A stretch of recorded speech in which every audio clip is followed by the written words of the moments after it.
জয় শ্রীকৃষ্ণ। আসো সংস্কৃত পড়ি। এখানে আমি আমার বাংলা মিডিয়ামের ছাত্রদের ক্লাস 7-এর সংস্কৃত বই সংস্কৃত সৌরভ থেকে পাঠ করছি, পাঠ 8।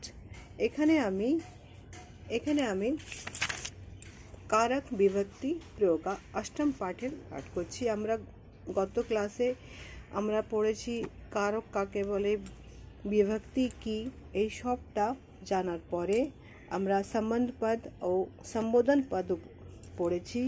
এখানে তারপরে আমরা গত ক্লাসে আমরা কীর্তিক কারক মিস প্রথমা বিভক্তি পড়েছি, করম কারক পড়েছি।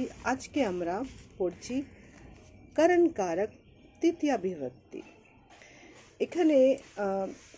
এখানে এটা তোমাদের সবাইকে জানানো দরকার কি এটা যেটা আমরা পড়ছি, আমরা সম্পূর্ণ গ্রামারটাকে পড়ছি, যেটার পরে আমরা আস্তে আস্তে করে ছোটো ছোটো করে বাক্য গঠন করা আমরা শিখেছি।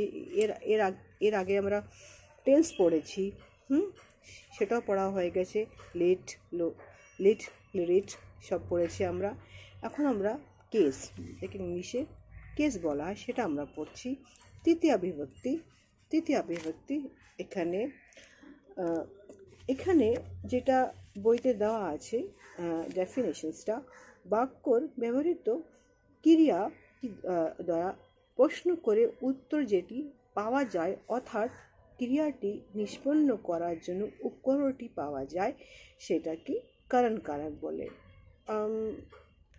আমার মনে হয় এটা একটু টাফ, বুঝতে একটু অসুবিধা হচ্ছে। এটাকে আমরা এভাবেও বলতে পারি, যে কোনো বাক্য, যে কোনো সেন্টেন্স। আমরা সবাই জানি সেন্টেন্সে নাউন থাকে, প্রোনাউন থাকে, ভার্ব থাকে।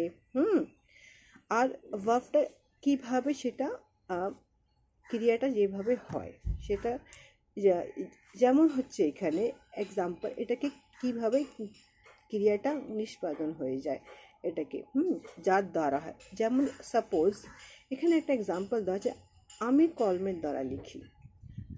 আমি কিভাবে লিখছি, আমি এখানে কলমের দ্বারা লিখছি। সাপোজ এখানে আরেকটা এক্সাম্পল কি, রিতা বই পড়ছে। এখন রিতা কি পড়ছে? বই পড়ছে। তো বইটা কিভাবে পড়ছে রিতা? অবভিয়াসলি তার দেখছে, সে পড়তে জানে।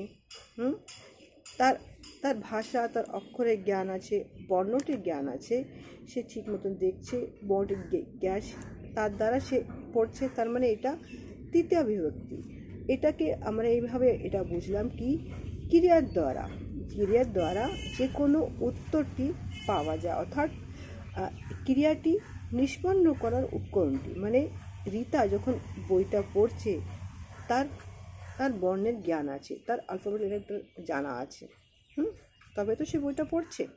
তার মানে এটা হচ্ছে, আমি এখানে কিসের দ্বারা সে, এখানে আরেকটি প্রশ্ন হচ্ছে, আমি লিখি এই ক্রিয়াকে কি দিয়ে, কিসের দ্বারা প্রশ্ন করলে সেই প্রশ্নের উত্তরটি পাওয়া যাচ্ছে? কলমের দ্বারা। এখানে যদি আমি বলি কি, রাম গান শুনছে, রাম একটা গীত শুনছে। তো রাম গানটা কিভাবে শুনছে, শ্রবণ কিভাবে করছে? রাম গীতটা শ্রবণ, তার কান আছে, তার কানটা ঠিক মতো করছে, সে কান দিয়ে গানটা শুনছে। এখানে বলা যায় সীতা গান গাচ্ছে, সীতা গান গাচ্ছে। গানটা সীতা কিভাবে গাচ্ছে? তার গানের প্র্যাকটিস আছে, সে কণ্ঠ দিয়ে তার গানটা গাচ্ছে, ঠিক তো? এটা হচ্ছে করণ কারক, তৃতীয়া বিভক্তি। এখানে কতগুলো সংস্কৃতে আছে শব্দ, বাক্য, সেটাকে আমি পড়ছি, but এখানে বাংলা মানটা আমি করছি না। সা শ্রমেণ ধনম অর্জতি। এখানে কি, সা শ্রমেণ ধনম অর্জতি, কে ধন অর্জন করছে?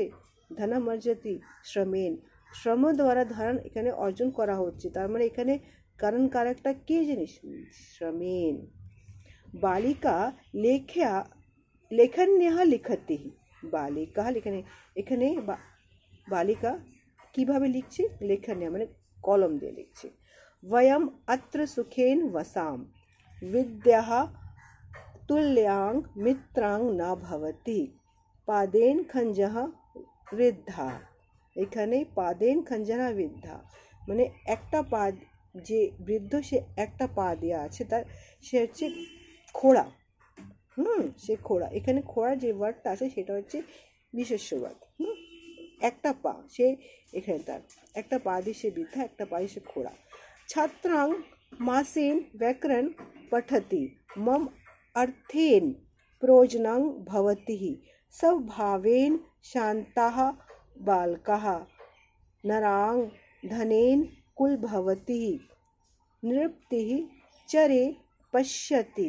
রাজা তার চরের দ্বারা সে দেখতে পাচ্ছে। কার দ্বারা দেখতে পাচ্ছে? চর, স্পাই। গ্রীষः লোচনः অভ্যাং পশ্যতি।